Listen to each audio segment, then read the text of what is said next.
This happened to my dad when he was a little kid. I think it messed him up a bit emotionally, but he never admitted it. This story freaks me out just imagining it. So I'm pretty sure my dad was 10 years old, and he was home alone for whatever reason. He was watching TV in the living room. It was the only TV in the house, and all of a sudden, the TV just shut off. So he got up and turned it back on. It was an old shitty TV, so it wasn't weird at all.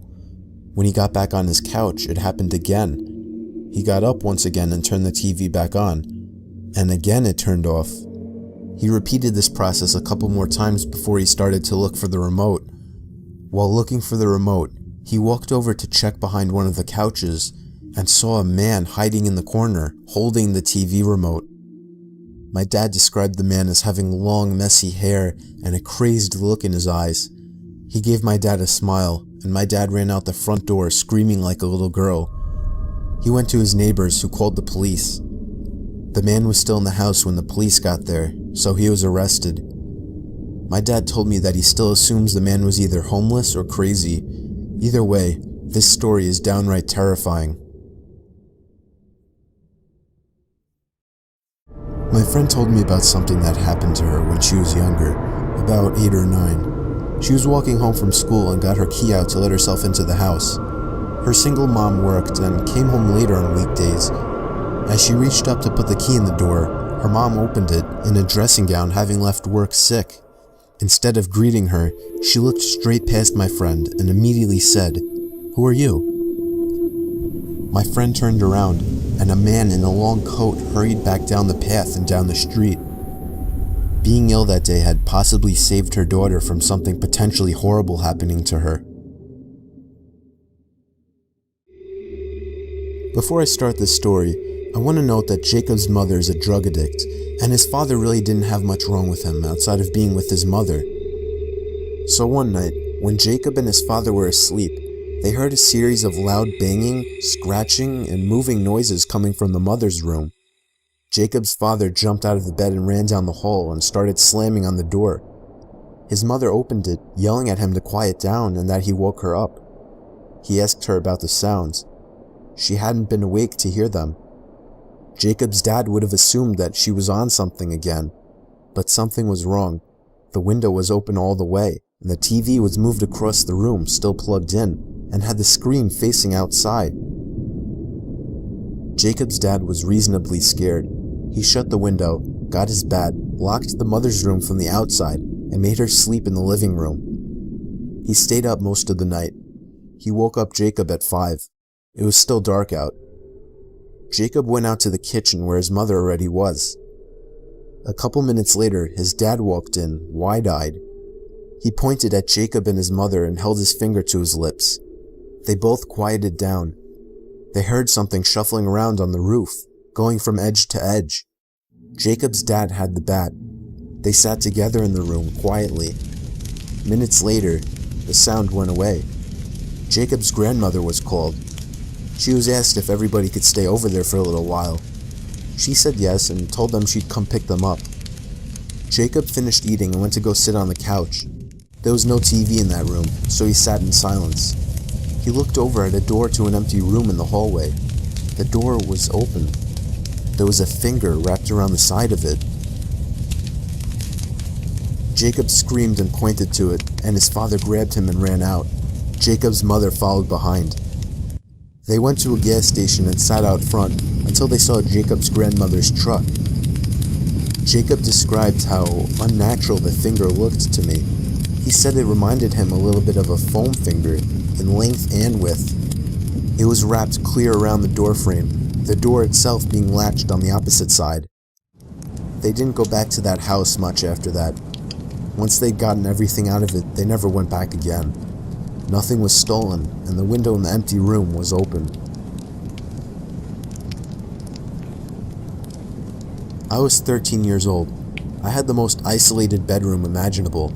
Mix that with a wild imagination, and I was often up late at night, scared and paranoid, unable to fall asleep. My bedroom was a separate floor of the house, on the opposite side of my parents' room. They had no way of hearing what was going on in my room. So it was a seemingly ordinary night, with a bit of rain, but not a storm. I woke up and looked at my clock and saw that it was 2 in the morning. I got an uncomfortable feeling right away, but I didn't know why. I then saw at the edge of my bed, there was a shadow of something roundish just over the head of the edge of my bed. My heart started racing until I realized it was just my hat. I sometimes hung my hat on one of the wooden poles at the edge of my bed, so I calmed myself down and fell back asleep. I woke up again around half an hour later and was again startled by the sight of the shadow at the end of my bed. But after my brain started to fully wake up, I remembered it was just my hat again. This process happened one more time that night, probably another half hour later, and once again, I was startled by the sight of the shadow. I was getting thirsty, so I reached my hand down to the side of my bed, looking for my water bottle, but I instead found something else. My hat. And at that instant, I felt my heart drop into my stomach, as I almost fell out of my bed trying to turn the lamp on. The light revealed the face of a man, peering over the edge of my bed, staring right into my eyes. I let out the highest pitched scream a boy could possibly produce, and ran straight past the man, and down the stairs of my room. I felt the man try to grab me, but I managed to open the door and run to my parents' room to get my dad. My dad got the baton from under his bed and raced to my room, but he was too late. When we got back to my room, the window was wide open. Apparently the man jumped out onto the patio roof outside my window.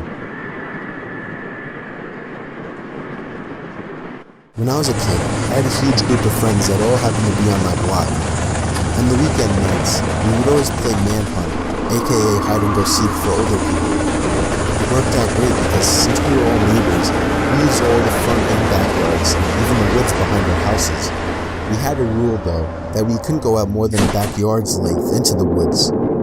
I always used the same hiding spot, and nobody ever found me. I always hid behind an old rusty barrel that was thrown into the woods years ago. So on this particular night, there were only 6 of us playing. My friends Joe and Raj were on my team. We quickly dispersed as we were the first to hide. I ran to my usual hiding spot, through my backyard into the woods behind the barrel. Usually I would see the flashlights of the other team shining through the backyards in the woods, but it was unusually quiet this time. And then, I finally heard footsteps nearby. I didn't see a flashlight, so I assumed it was one of my teammates.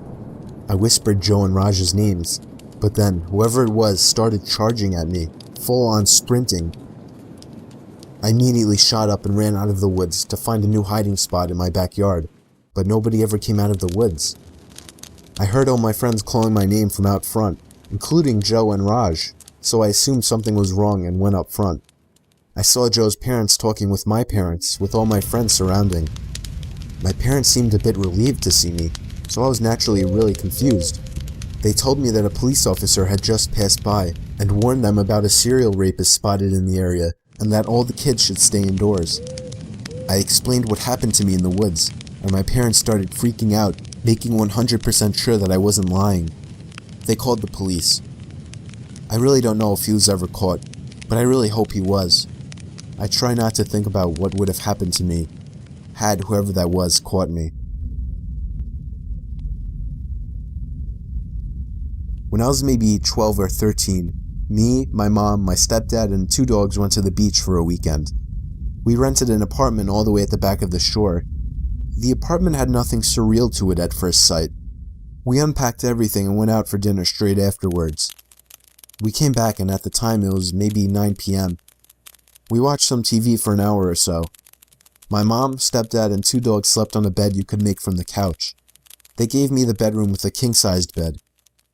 I went to bed and used my computer for a while to play some games that I had pre-installed since I knew that there would be no internet connection there. I stayed up playing games pretty late at night. I decided it was time to get some shut-eye and go to sleep. Maybe after 5 minutes of laying in my bed, complete silence filled the room. But then, all of a sudden, I hear this extremely loud sigh. I knew it wasn't my parents or the dogs considering the door to the living room was closed.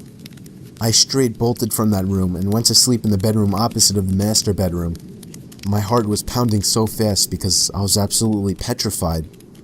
Needless to say, no sleep was had that night. I told my parents about it the next morning, and they told me it was probably just my imagination, but I was certain it was not.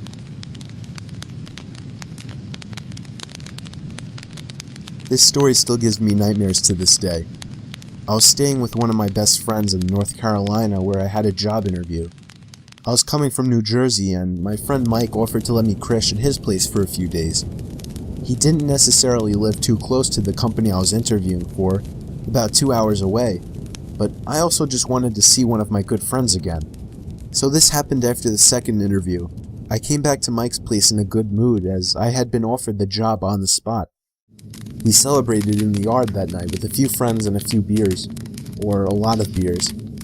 We stayed up late and basically got shit-faced. People were coming and going all night. That's the kind of person Mike is. He didn't really keep track of who entered and left his house. So at about 4 in the morning, after everyone had left, we called it a night. I struggled to make it up the stairs and to the bathroom. I drained the snake and soaked my face with hot water, and it was at that moment that I thought I could see something in the corner of my eye. I turned to the half-open door and saw an eye poking in at me through the crack of the door. I let out a loud, "Holy shit," and in my drunken, klutzy state, I fell to the floor. When I got back on my feet, the eye was gone. I stumbled out of the bathroom and called Mike's name. I heard him call out in response from downstairs in the kitchen. It couldn't have possibly been him. I didn't hear anyone go down the stairs, but I asked if he was up there anyway. Expectedly, he replied with a no. I can't remember fully, but I assume I just brushed it off under the assumption that I had too much to drink. I made it to the guest bedroom and basically fell onto the bed, barely managing to throw the covers over myself. You know when you're drunk you fall asleep easier. That's an understatement. I think I fell asleep seconds after falling onto that bed, only to wake up after an unknown duration of sleep. I immediately felt the unbearable headache coming on, and began to rub my head. It was probably a little before sunrise. The room was a bit chilly. My foot was sticking out of the covers, hanging over the edge of the bed. And then it happened. I felt something extremely cold grab onto my foot and start stroking it. I then heard a raspy voice whisper the words, "Can you help me?" I sat up and screamed at the top of my lungs before sprinting out of the bed and out of the room, meeting Mike at the top of the stairs. I called the police and they arrived shortly. The intruder was actually a woman in her late 40s who clearly suffered from some kind of addiction. She admitted to simply walking right into Mike's house and hiding in a closet. The eye I saw was hers, peeking at me while in the bathroom. I always make sure to cover my feet with my sheets now.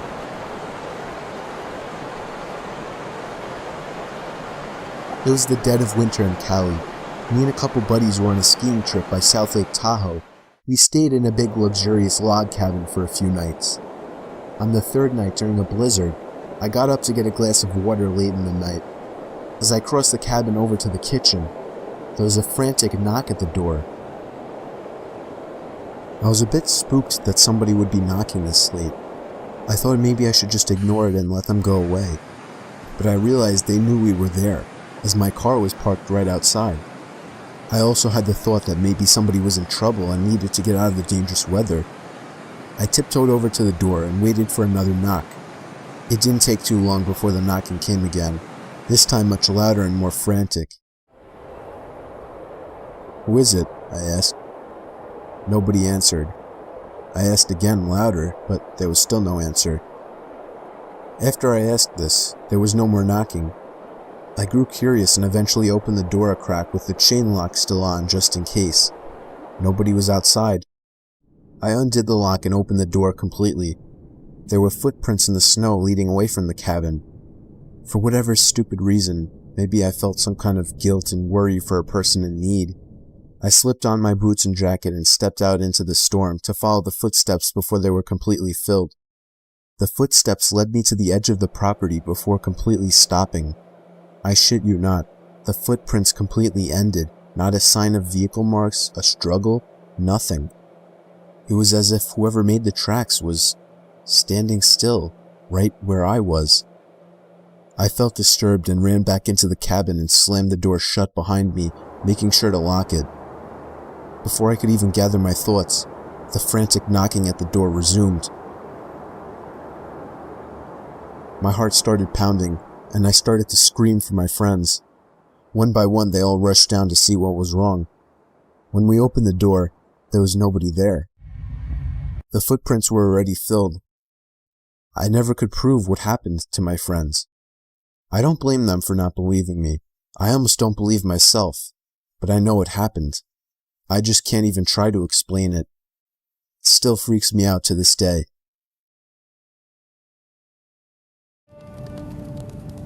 My friend and I were going to a party a few hours out of town, so we decided to stay at her family's holiday house about an hour south of the party. We arrived around mid-afternoon, and it was winter in a holiday town, so the area was completely empty. No other cars on the street. When we left for the party, I spent a moment deciding whether to pull the gate all the way closed. I'd had some trouble opening it earlier when we arrived, and if we were getting home late at night, I didn't want to be stuck outside. I ended up deciding to shut it for security. The party was great. We got back to the house around 12:30, and the gate was open. I immediately felt on edge because not only did I know that I had locked it, but I knew it couldn't just blow open in the wind. But I didn't want to make a big deal, so I was vague when my friend asked me if I'd shut it. We went inside and decided to make a snack. I was wandering through the house when suddenly my friend raced from the kitchen into the hallway and virtually tackled me to the ground. She was convinced she'd heard someone walking around outside. We tried to calm ourselves down, but we had no cell reception and there was no one else around. Over the next half hour or so, as we sat in the hallway paralyzed with fear, we heard footsteps outside, and the back door being jimmied. We decided we had to leave, so we gathered everything up and got ready to make a break for the car. Just as we were at the front door ready to leave, there was a huge bang in the backyard, and suddenly what sounded like hundreds of birds started screaming. We legged it to the car, ended up starting it with all our stuff still on our laps. We hadn't bothered to even put in the back seat. As we reversed out the driveway, we saw somebody running up the side of the house towards us. We sped the entire way home, and didn't sleep at all that night. When I was 10, and my youngest brother Ben was only 1, there was this one weekend that my parents were painting our bedrooms, so we would have to sleep in the basement. There was a pull-out couch down there that turned into a bed, and Ben had an extra crib down there. I was only 10, so sleeping in a pitch-dark basement was very uncomfortable. Somehow, having Ben down there made me feel a bit safer, though. He would wake me up in the middle of the night crying, and for some reason, tending to him made sleeping down there a little less scary. But it was this one time that I woke up to him screaming. Not crying, screaming, like no 1-year-old should. I was scared shitless immediately and ran over to him to see what was wrong. He was standing up looking at me, pointing to something. I looked in the direction he was pointing at. He was pointing into the pitch-dark boiler room right next to his crib. I felt like 1,000 knives just stabbed me in the chest, and even through the heat of the moment, I vaguely remember the faint sound of something falling over in the boiler room, and I felt as if I was being watched in that basement. I grabbed Ben and got the hell out of there as quickly as possible. I have never gone back down in that basement.